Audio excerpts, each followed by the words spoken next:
At my daughter's wedding, her fiancé yanked a chair out from under me just as I was about to sit, and I landed hard on the floor in front of everyone. I never thought a day meant to celebrate my little girl would turn into one of the most humiliating moments of my life. Let me tell you what happened, and why it still haunts me. My name is Robert, and I'm in my late 50s. After my wife passed away when Lucy was just a child, I raised her mostly on my every scraped knee, every late-night homework session, every hard-earned birthday present. It was just me and her against the world. I poured everything I had into giving her the life she deserved. So when her wedding day arrived, I wanted it to be perfect. I saved for years, cutting corners wherever I could, to make sure she had a beautiful day, a day to remember fondly for the rest of her life. The ceremony went smoothly, and I felt a mix of pride and nostalgia watching Lucy walk down the aisle, radiant in her dress. When the reception started, everything seemed normal. The hall was filled with friends, family, laughter, and the clinking of glasses. I felt a swell of happiness seeing Lucy so joyful. I was ready to take my seat at the head table, thinking about how far we had come together. That's when it happened. Samuel, Lucy's new husband, leaned over and yanked my chair out from under me. I had barely touched it when I felt the sharp pull, my legs giving way beneath me, and I crashed to the floor with a loud thud. Gasps and shocked murmurs filled the room. I tried to get up quickly, my face burning as I realized every eye was on me. Samuel smirked, as if it were the funniest thing in the world. What hurt even more than the fall was Lucy's reaction. Instead of rushing to help me, she laughed nervously, glancing between me and Samuel as if unsure what she should do. It wasn't the laughter of joy, it was awkward, uncomfortable, and painfully dismissive. That was the first moment I felt a real sting of betrayal. The little girl I had raised, the one I had sacrificed for, didn't come to my side. She let him make a fool of me in front of everyone. I rose slowly, keeping my anger under control, while pretending the fall didn't hurt as much as it did. But inside, something had shifted. I realized that this day, which I had dreamed about for years, had become a turning point. That simple, cruel joke told me more about Samuel, and maybe even Lucy, than I wanted to accept. The humiliation was searing, but it was also the first sign that I couldn't ignore. I needed to pay attention, to see who my daughter's new husband really was, before it was too late. I picked myself up from the floor, feeling the sting of both the fall and the laughter surrounding me. My knees throbbed, my back ached, and a deep heat of embarrassment spread across my face. Guests were shifting uncomfortably, some whispering behind their hands, others trying to hide smirks. The room felt different somehow, like the air itself had changed. I wasn't just hurt physically, I was wounded in a way that went far deeper. Samuel leaned back in his chair, clearly enjoying the moment, and said with a casual grin, "Come on, Robert, it was just a prank. You need to lighten up." His voice dripped with smugness, as if I were overreacting to a simple joke. The laughter of his groomsmen and a few other guests made it feel worse, like they were all in on it together, watching me squirm. I looked toward Lucy, expecting at least some glimmer of concern, maybe even anger directed at Samuel. Instead, she waved her hand and said quietly, "Dad, don't make a scene. It's fine." Her words were soft, almost apologetic, but they cut deeper than any laugh or whisper in the room. She wasn't defending me. She wasn't shielding me from humiliation. She was telling me to swallow it, to let Samuel's disrespect slide, and to act as though nothing had happened. That moment, more than the fall itself, opened my eyes. I had always thought that Lucy and I shared a bond strong enough to survive anything, that she would stand by me no matter what. But here she was, laughing along nervously, letting Samuel's cruel joke go unchallenged, and treating my humiliation as a minor inconvenience rather than the betrayal it was. The realization hit me hard. Maybe I didn't know her as well as I thought. Maybe the daughter I had raised with love and patience had been influenced by someone else, someone who didn't value me at all. As I forced a stiff smile and moved to a different chair, I noticed Samuel glancing at his groomsmen, smirking like he had just won some private victory. That smirk, that look of smug satisfaction, ignited something inside me, a quiet, simmering rage. It wasn't loud or explosive yet, but it was real, and it was growing. I realized I wasn't just hurt or embarrassed. I was angry. Angry that this man thought it was acceptable to humiliate me in my own daughter's wedding. Angry that Lucy had let it happen without even trying to stop it. I sat there quietly, feeling my jaw tighten as I watched Samuel's confidence grow, and I promised myself I wouldn't let this go unnoticed. The laughter faded into the background as I clenched my fists under the table. Something had shifted in me that night. What started as a simple prank had planted the first seeds of a quiet determination. I knew I couldn't confront it openly just yet, but deep down, I understood one thing clearly. I wasn't going to let Samuel, or anyone else, trample over me without consequences. As the days passed after the wedding, I couldn't shake the memory of that humiliating fall. I kept replaying it in my mind, and with it came a flood of memories about raising Lucy. I remembered the nights I stayed up late helping her with school projects, teaching her manners and the importance of respect, and guiding her through every tough lesson life threw at us.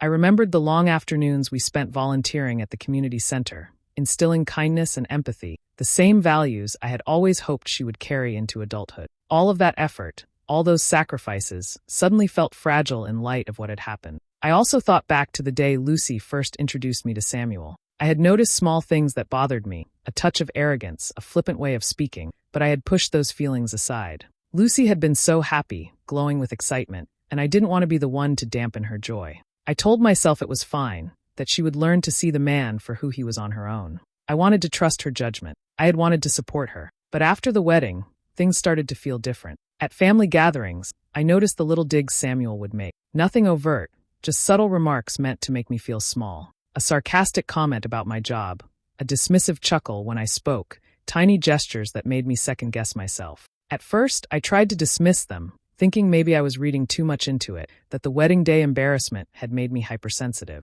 Then Margaret, my sister and longtime family friend, pulled me aside one afternoon. She looked concerned as she whispered that she had overheard Samuel speaking to a few of his friends. They had been mocking me, making jokes about the way I looked and acted, the way I carried myself, and laughing over what had happened at the reception. It wasn't just playful teasing. It was calculated and cruel, the kind of laughter that comes from genuine contempt. Hearing this from Margaret made something click in my mind. Samuel's prank wasn't a one-time lapse in judgment. It wasn't meant to be funny or harmless.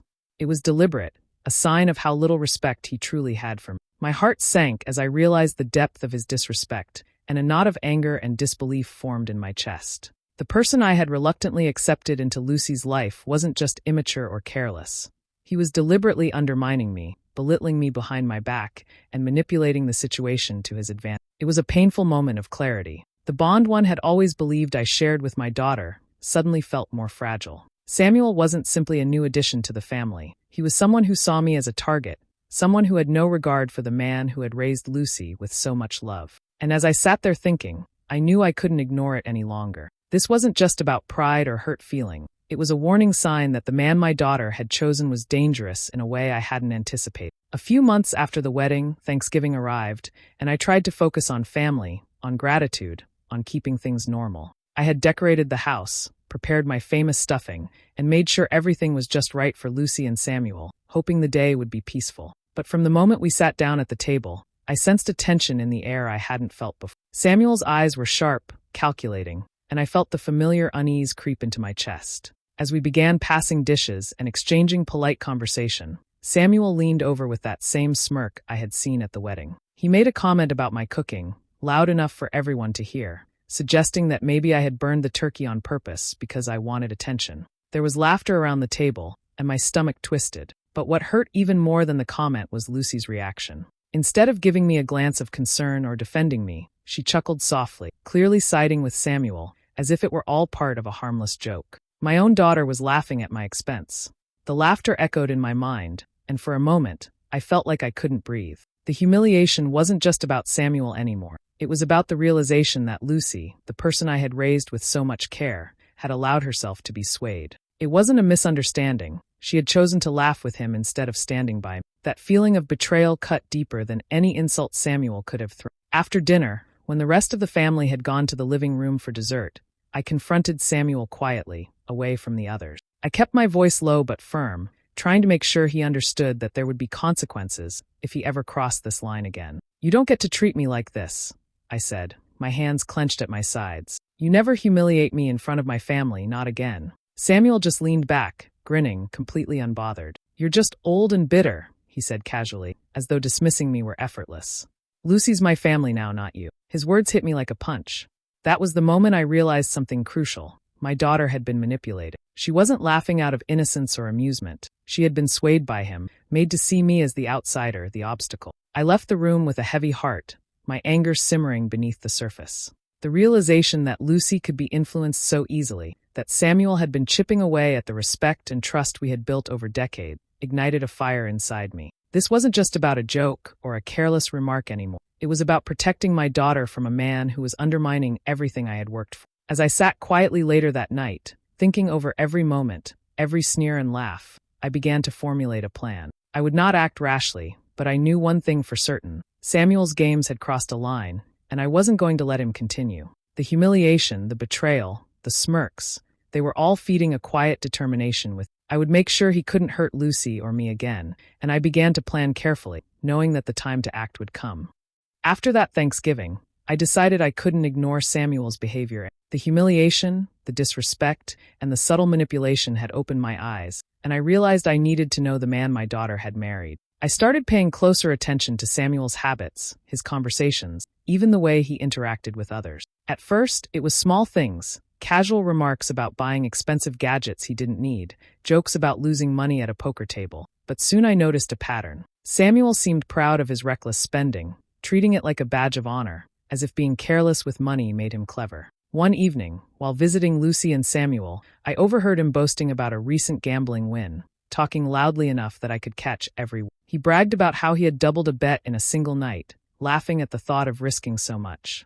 I felt a chill run through me. This wasn't just a harmless hobby, it was dangerous, and I began to see how Lucy's future could be affected by his recklessness. I knew I needed more than suspicions. I had to find concrete evidence, and I needed to understand his past. That's when I remembered Tom, one of Samuel's old friends, who had been close during college. I reached out discreetly, trying not to alarm anyone or make it obvious that I was investigating Samuel. Over coffee, I carefully brought up Samuel, framing it as curiosity rather than suspicion. Tom hesitated at first, but eventually he opened up. He told me things I hadn't expected. Samuel had a long history of lying about money, cheating friends out of loans, and manipulating situations to his advantage. Tom explained how Samuel would borrow money without repaying it, exaggerate his earnings, and even mislead people about his job or income to maintain an image of success. Listening to Tom, I felt a knot in my stomach. It was worse than I had imagined. The man my daughter had married wasn't just immature or arrogant. He was deceitful and dangerous when it came to financial matters. Hearing the details left me crushed, but it also strengthened my resolve. I couldn't allow Lucy to be trapped with someone who might ruin her life financially, emotionally, or socially. I had to act, but carefully. I didn't want to make accusations without proof, and I didn't want to scare her with rumors. I needed evidence, facts she couldn't ignore. Over the next weeks, I began quietly collecting information. I started keeping track of Samuel's spending habits, monitoring the subtle hints he left about debts and reckless purchases. I asked Margaret to keep an eye out, and I discreetly checked public records and documents that could shed light on his past. Every conversation, every careless brag Samuel made, became a piece of the puzzle. As I pieced it together, a clear picture emerged. Samuel was not the man Lucy thought he was. He was manipulative, irresponsible, and dangerous. But unlike before, I no longer felt powerless or humiliated. I had knowledge, and knowledge gave me the first sense of control I had felt since the wedding day. Now, I could start planning quietly and carefully to protect my daughter and make sure Samuel couldn't continue his charade unnoticed. I knew that acting impulsively would only make things worse, so I decided to seek advice from someone I trusted completely, David, an old friend and attorney who had helped me through tough situations in the past. Over coffee at his quiet office, I laid out everything: Samuel's pranks, the disrespect, the subtle manipulations, and the worrying habits I had uncovered. I could see David listening carefully, his brow furrowed in concern, but he stayed calm. "You have to stay calm, Robert," he said firmly. "If you confront him without solid proof, it could backfire. You need evidence, and you need a strategy. Right now, you're emotionally involved, and that's understandable, but you can't let it cloud your judgment." His words made sense, even though my anger and frustration simmered beneath the surface. I realized that the humiliation from the wedding prank, combined with Samuel's ongoing deceit, had become fuel for a fire I had to control. I couldn't let my emotions lead me into a rash decision. Instead, I would use them to drive a careful plan that would protect Lucy and hold Samuel accountable. Over the next few days, I dug deeper into Samuel's financial habits. I spoke discreetly with bank staff and checked for irregular transactions. That's when I discovered something shocking. Samuel had been taking money directly from Lucy's account. She had given him access, trusting him completely, and he had been slowly siphoning off funds, hiding the withdrawals behind vague explanations and excuses. My stomach turned as I realized the extent of his betrayal. This was more than disrespect or pranks. This was theft, and it put Lucy's future at serious risk. I knew I had to act carefully. Confronting Samuel directly without proof would be dangerous. Lucy might not believe me, and he would surely deny everything. I needed a plan that would reveal the truth clearly, in a way she couldn't ignore, and in a way that would expose Samuel for who he really was. I wanted her to see the man she had married, not the charming facade he presented, but the manipulative, deceitful person underneath. I began quietly organizing everything I had collected: records of his reckless spending, evidence of the stolen money, and notes on his patterns of lies and manipulations. I also kept track of the subtle ways he had tried to isolate Lucy from family influence, including the wedding prank that had humiliated. That moment on the floor, once a source of shame and anger, now fueled my determination. It reminded me of the man Samuel really was and why it was so important to protect my daughter. I started thinking about how to bring all this to light in a controlled way, perhaps during a conversation or a meeting where Lucy could see the evidence firsthand. My goal was clear: to make her understand the truth, to awaken her to the reality of Samuel's behavior, and to give her the chance to make informed decisions about her marriage. Every step I took from now on was quiet, calculated, and focused on one thing: exposing Samuel while keeping Lucy safe. The betrayal from the wedding prank had ignited something in me, and I was determined to use it wisely. By now, I knew I had to act carefully. I couldn't let Samuel suspect that I had discovered his deceit. So I decided to pretend I had forgiven him, to act as if nothing had happened since the wedding and Thanksgiving incidents. I even began offering what I called business advice, presenting myself as a supportive father-in-law eager to help Samuel succeed. It was awkward at first, but Samuel fell right into the trap, completely unaware of what I was planning. Samuel's arrogance only made things easier. He loved talking about his investments, bragging about deals he had supposedly made, and showing off the money he thought he was controlling. He mentioned opportunities and hinted, almost casually, that he could use some financial help from me. Each word, each boast, was a tiny thread I could pull to weave the web I was creating. He didn't realize that his greed and arrogance were exposing him in ways he couldn't control. One evening, as he casually hinted at needing a loan for an urgent investment, I decided to play along. I offered to help him, framing it as support for his future with Lucy. I presented a small amount, enough to seem generous but also to make him feel entitled. But there was a catch. Before handing him the money, I made him sign a simple, informal agreement detailing the loan. It wasn't complicated, but it was legally binding and would later serve as proof that he had knowingly accepted funds under false pretense. Samuel, blinded by greed and excitement, didn't read the details. He barely glanced at it, eager to get the money, and I could see his confidence growing, completely unaware of the trap he had walked into. While this played out, I continued my quiet investigation. I kept gathering bank statements, tracking Samuel's withdrawals from Lucy's account, and documenting his gambling debts and reckless spending. Each new piece of evidence strengthened my case and confirmed what I had already suspected. Samuel was reckless, manipulative, and completely untrustworthy. Every brag, every careless comment, every sign of arrogance he displayed became part of the proof I was compiling. With the informal loan paperwork and the mounting financial records, I could see the stage forming for the eventual exposure. Everything had to be precise, undeniable, and timed perfectly. I had to make sure Lucy saw the truth clearly, without leaving room for doubt or denial. Samuel's own words and actions would betray him, and the evidence I had collected would leave him with no escape. By pretending to forgive, offering advice, and subtly encouraging his greed, I had created the perfect environment for him to reveal his true character. Every interaction was deliberate, every gesture calculated, and I kept my emotions in check, knowing that patience was key. Samuel's overconfidence and arrogance made him blind to the fact that he was walking into a trap of my own design, and I could feel the quiet satisfaction of knowing that soon, the truth would be undeniable, and the humiliation he had caused me would be returned in full. I arrived at Lucy and Samuel's house for what I had planned as a quiet family dinner, but in my mind, it was anything but ordinary. I had invited Margaret, Tom, and David to be there as witnesses and support, ensuring that the truth would be undeniable. Lucy had no idea what was about to unfold, and Samuel, confident as ever, didn't suspect a thing. As we sat around the table, the conversation started casually. Samuel, ever eager to assert himself, made a few jabs at my cooking and my choices, trying to belittle me the same way he always had. His smirk was familiar,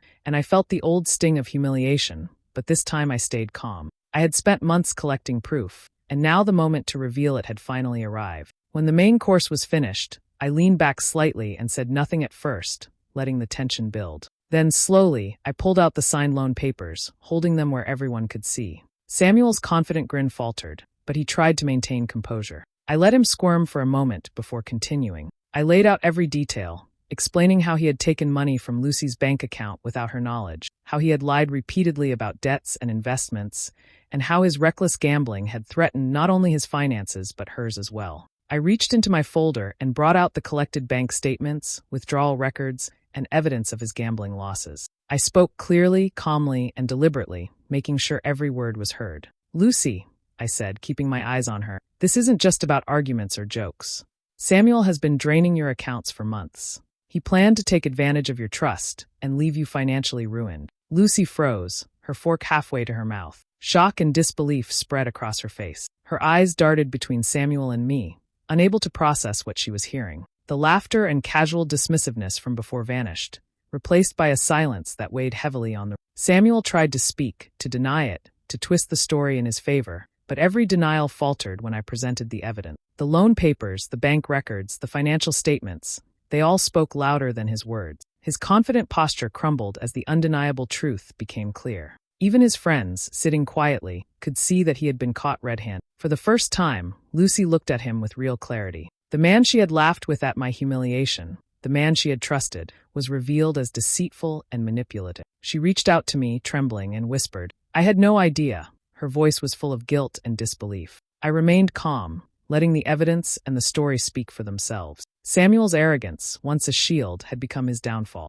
The confrontation wasn't about shouting or revenge. It was about exposing the truth so that Lucy could see it for herself. And finally, for the first time, she did. The room was silent after I finished presenting the evidence. Lucy sat frozen, staring at Samuel with wide eyes, her face pale and trembling. The shock of realizing what had been happening right under her nose hit her like a tidal wave. She could barely speak, and I could see the guilt settling in as she remembered how she had laughed along with Samuel, how she had let him humiliate me without saying a word. Her laughter now felt like a betrayal she could no longer ignore. Samuel, on the other hand, was furious. His face flushed red, and he pointed an accusing finger at me. "This is your fault, Robert. You're trying to ruin my life," he shouted, his voice rising in desperation. But the anger in his words only revealed how trapped he was. Every attempt to deflect blame fell flat because the evidence was undeniable. His charm, his arrogance, and his manipulations all came crashing down in front of the people who had once believed in him. Lucy's expression shifted slowly as she absorbed the truth. At first, she seemed caught between shock and denial, but then the realization hit fully. She turned on Samuel, her voice trembling but firm. "You lied to me. You used me. You humiliated my father," she said, each word carrying the weight of betrayal she had finally recognized. Samuel's attempts to argue or defend himself fell silent in the face of her awakening anger. Margaret, Tom, and David watched quietly as the confrontation unfolded. Their presence made Samuel's position even weaker. He could feel their judgment, their understanding of the truth, and it only made him more desperate. Realizing he had no escape, he finally exploded, shouting incoherently before storming out of the house in disgrace. The door slammed behind him, leaving a tense silence in his wake. I turned to Lucy, who was shaking, tears streaming down her face. She looked at me with a mixture of sorrow and remorse. "Dad, I'm so sorry," she whispered, her voice breaking. "I laughed.